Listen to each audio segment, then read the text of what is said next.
Hello అందరికీ నమస్తే అండి. ఇవాళ మహానైవేద్యానికి ముందుగా పొట్లకాయ మంచిగా తరిగి పెట్టేసుకొని కందిపప్పు వేసి కొంచెం వాటర్ పోసి ఉడకబెట్టుకుంటే ఇంకా వాటర్ తీయాల్సిన అవసరం లేదు. ఎక్కువ వాటర్ పోయకండి, ఇది ఉడకబెట్టుకోవాలి. అమ్మవారికి మహానైవేద్యం కోసం రైసును సొరకాయ పప్పు కుక్కర్లో పెట్టేశాను.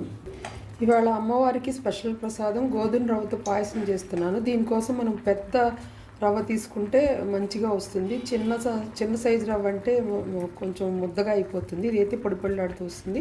ముందుగా బాండీలో ఆవు నెయ్యి వేసేసుకొని దీన్ని దోరగా వేయించుకోవాలి. ఇది ఎంత కలర్ మారిపోయే వరకు వేయించుకోవాలి. మీడియం ఫ్లేమ్లో లేకపోతే లో ఫ్లేమ్లో వేయించుకోవాలి. నేను ఈ గ్లాస్తో 30 గ్లాస్ తీసుకున్నాను. నేను అందరికీ పంచుతాను అనమాట ప్రసాదం, అందుకని ఎక్కువ తీసుకున్నాను. ఇది పాలు నీళ్లు కలిపి చేస్తాము. మీరు చిన్న గ్లాస్తో చేసుకోండి, మీ వరకే అనుకుంటే చాలా ఎక్కువ వచ్చేస్తుంది పాయసము. పంచదార వేసి చేస్తాను.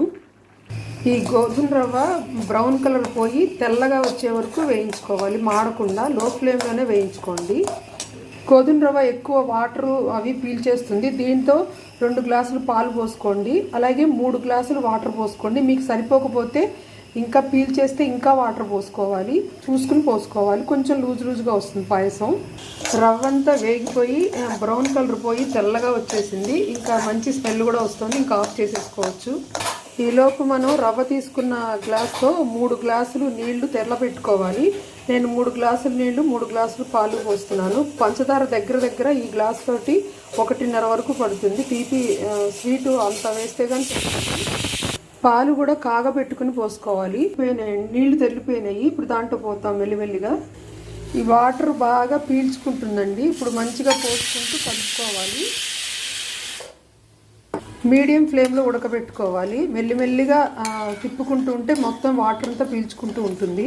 ఇప్పుడు వాటర్ అన్ని పీల్చేసుకుని దగ్గర పడిందండి, అడుగంటుతోంది. ఇప్పుడు మనం పెట్టుకున్న పాలు 3 గ్లాసులు పోసేద్దాం.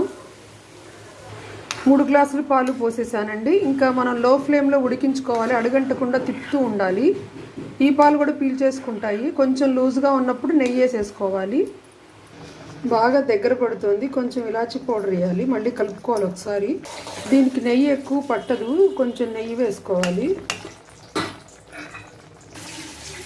ఇందాక 30 గ్లాస్ తీసుకున్నాను కదా రవ్వ, దీంతో పటిక బెల్లం పౌడర్ను మిగతాది పంచదార వేస్తాను.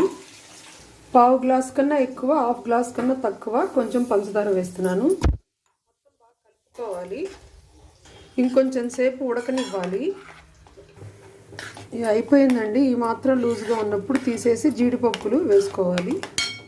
వాళ్ళ అమ్మవారి మహానైవేద్యం అన్నము, పప్పు, పచ్చడి, కూర. స్పెషల్ నైవేద్యాలు బజ్జీ.